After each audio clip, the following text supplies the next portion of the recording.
problema ng Ateneo ito kasi ano Oo. Yung yes of course pala, kakabahan yung chance dyan eh. Yes of course. Kakabahan agad. Okay, tawagin natin una-una sa pageant media muna tayo, no? Ang lagi natin inuuna, syempre walang iba kundi si Arvin Cabachete. Tuturo ka pa. Kasi tuturo kasi siya eh. O yan, ito tuloy. Arvin, ikaw na. Nakakaya kay Mathew, oh. Gusto mo, in-invite ka pa? Bibila ka na tayo, hindi ka magtatanong. Napindot ko na. Ayan, ayaw sa inyo. Legit ka ba? Ayan. So, good afternoon, Matthew. My name is Arvin, the Television Portal. So, my first question is that, can you tell us what's your reason na sumali ka dito sa Mr. International Philippines?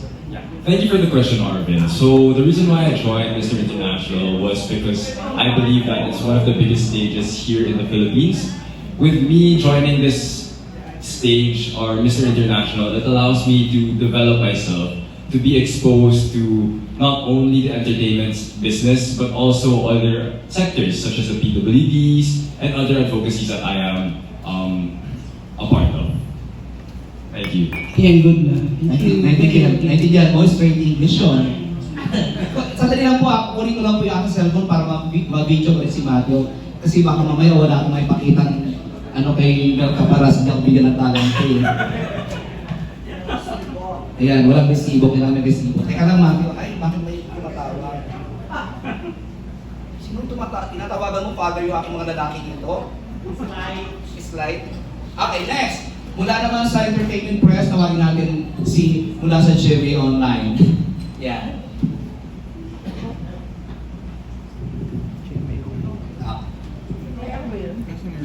Ba ay sa GMA? Punta ka sabi sa WIC. Hi Matthew, ito ba yung first time mong sumali sa pageant talaga? Yes. Pero plano mo talaga sumali? So actually, the way this happened was my family and friends just suddenly convinced me to go. And I was like, why not try it? It's a good opportunity, good exposure. And so I jumped out of my comfort zone and auditioned. And luckily enough, I got chosen as the representative of Marikina City. Yeah. So far, paano ka nag-prepare for the pageant night? Yeah, so preparing for the pageant is quite tough. You know, it's a big lifestyle change from one part being a student, being active in my organizations. So I have to balance things out. I had to change my schedules to accommodate for the pageant. So that's one part. And the other part would be my diet and gym. So going to the gym, eating healthy so that I can have the best physique. And not only that, I try to also read up on the current events and see what places that I can help out in. Yeah. So you mentioned nag-aaral ka pa rin. May kung ano yung background in education? Alright, so I'm a high school graduate from Xavier School San Juan. Then now I'm currently a student in the Ateneo de Manila University taking up management engineering. Siguro last na lang muna sa akin. Kasi usually yung mga sumasali ng pageant, parang people think na it's their way para pumasok sa showbiz. May plan ka rin ba? Well, for showbiz, I'm not closing any doors. Of course, I want to finish my education first, establish my dreams, but you know, if the right opportunity comes, why not take it, right? Yeah. Thank you. Alright, ayan. Next, para po naman galing sa pageant media, tawagin natin sino nga yun? Celso Caparas.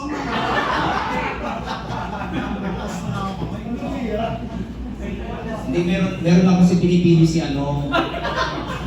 Kasi kung susundin ko PR, no? Ano susundin ko yun? Ay, Celso.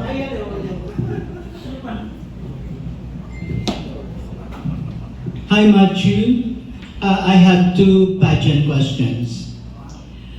Do you believe in the old saying that real men do not cry? Okay, so thank you for that question. Real men do not cry. I think this was a relevant quote that I saw when I was in high school, and I did write about it. So there's this thing called toxic masculinity, and right now in our current context, toxic masculinity is something that we try to avoid. We know that it's something we all face, given that we're a very traditional country. And so men are seen to be people who don't cry, are tough, and this expectation can be very toxic when it comes to young individuals growing up. And so I don't believe in the saying, but maybe we can tweak it a little. Yeah. Okay. Second question. There is a debate or argument in the social media that children must support their parents once they land a job or have a business or in earning capacity. Do you believe in that? Why or why not? Okay, so there are two factors to why that is, right? So number one, it's a filial piety, right? So we want to help our parents, and since they supported us in our childhood, we want to support them back. And the other aspect to it is, a lot of people tend to think that if you support your parents, if you support your elderly, then that would be extra gastos, diba? It's true. But eventually, we have to understand that us Filipinos, we grow up to be people of character. And people of character care for their family. And so, this would mean that we have to take care of our family, and whether it be a little bit of a sacrifice, it's something that we have to try and take. Congratulations, you passed the Q&A with flying colors. Thank you so much. Ganun pa si Sir. Kala mo magkakaganda ng talent din sa Hello. Okay, next. Kala mo. Hindi, showbiz muna tayo. But before I call somebody to ask, no? Oh, English so bro. May tanong na ako, personal question lang. Ano kinalaman ng mga nasa likod sa event mo ngayon? Well, actually, I am very happy that they're here. So, the people at the back, as you can see, are PWDs. And one thing I want to mention is that they actually came home from Cambodia to representing the Philippines in the SEA Games, Paralympic Games, right? And so, they came home, and we are very, very proud to see that they are gold, silver, and bronze medalists for Philippine Para Chess Team. Let's give them a round of applause, please. Ayun, so ano kinalaman mo sa kanila, Mathew? So, actually, as of now, I am one of the ambassadors for the NCDA. It's part of my advocacy, and one of the main reasons why I'm joining the pageant, because I want to share the spotlight with them, and given this opportunity like this press one, I wanted to invite them here so that they can have the opportunity to be given the spotlight, so that they can brag about their win. Because representing the country in an international scene is a feat in itself, and being a PWD another. So I am very, very proud of the PWDs at the back. Alright, thank you. Okay, next, sa entertainment media, huwag natin patanungin si Rolda, kasi pag nagtanong, dagdag pa yun. Magdadagdag, mabubuo yung 10K. Si Romel na lang, Romel! Hi Matthew, kasi napansin lang namin dito ang Kailangan ng microphone mo talaga. Booking. Puso mo ako, hindi mo. Go ahead! Chance kasi. Kasi napansin namin dito ganda-ganda ng boss mo, no? Parang gusto mo na ba maging newscaster balang araw? Well, actually, Ang ganda ng boss, parang sila Luis Manzano. wow, Are thank you you so much. excited? I'll take that as a compliment. So yes, I do plan on being a host someday. I've done some hosting gigs, and I think newscasting would be the final level. So maybe I'll do some hosting gigs now. Then eventually, newscasting is something that I can look forward into the future. But for now, let's focus on Mr. International. Ayan. Kasi di ba nabanggit ko si Arjo Ataide? May main Mendoza ba sa buhay mo ngayon? May jowa ka ba ngayon? As of now, wala po. Single and ready to mingle. Ah, Sorry po. Anong qualities ang hinahanap mo sa isang babae? Actually po, sa babae po, ang kailangan lang po talaga ay puso at character. Yung ibang babae ba walang puso? Joke lang. Pero ikaw ba sa tingin mo, gwapo ka ba talaga para manalo ka dito sa pageant na sasalihan mo? Ikaw, malakas pa yung confidence mo sa sarili mo, kumpiyansa mo sa sarili mo. Kasi kami gwapong-gwapo sa'yo, matangkad ka pa, maputi, makinis, flawless, na malaking katawan. Dagdag pa 500. That's Well, yes, I am very confident. I'm very confident on being guapo, pogi, and I know that I have the brains and what it takes to bring home a title from Mr. International. Yes. Thank you and congratulations. Good luck. Thank you so much. Alright, next, si Peter. Si Peter lang, Peter. Asa yung microphone, please. Kay Peter, kay Dr. Peter. Hi Matthew, good afternoon. I'm Peter from Critical ID Philippines. My question is related to Attorney Don's question. This is regarding your advocacy on PWDs. Why are you so close, or why does it your advocacy is regarding PWDs? And second, what do you want to change regarding our PWDs? Okay, so thank you for that question, Peter. The PWDs are a sector that I hold very close to my heart. They have been there for forever, right? So, these people are not people who should be ashamed or shamed upon, but rather people who should be seen as contributing members to society. And with the people at the back, they prove to be people who can be contributing members to society. However, society dictates as of now that they are different. However, now we have to see them as equals. And I want to use this stage as a medium to So I want to use the stage as a medium to emphasize that they are people too. We should not hate and we should not segregate, because segregation is really one of the issues when it comes to PWDs. Okay. The second question? Ano yung gusto mo magkaroon sa mga PWDs? I mean, may gusto pa bang batas na para sa mga PWDs?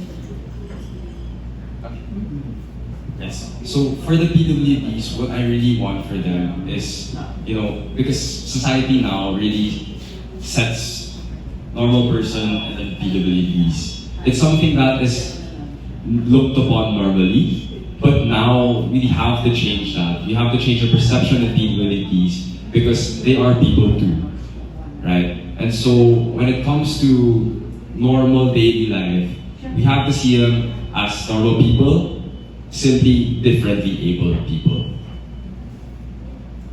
Right, next, si Tita B. Tita Pilar.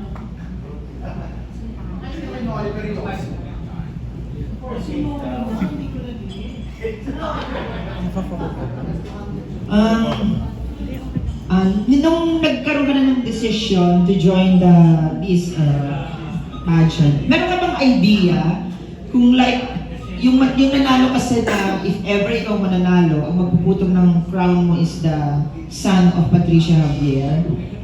Ano yung mga nakuha mong para mga inspiration sa kanya? Okay, so the son of Patricia Javier, thank you, Tita. Robert, yeah. Is Robert. Yeah, so I was fortunate enough to meet Robert, I think once or twice. So I've seen him play football, and I think for me, I'm a football enthusiast, so I think it's something we connect with. And yeah, I think for me, it's an opportunity for me to network with him and get to talk to him and get some advice.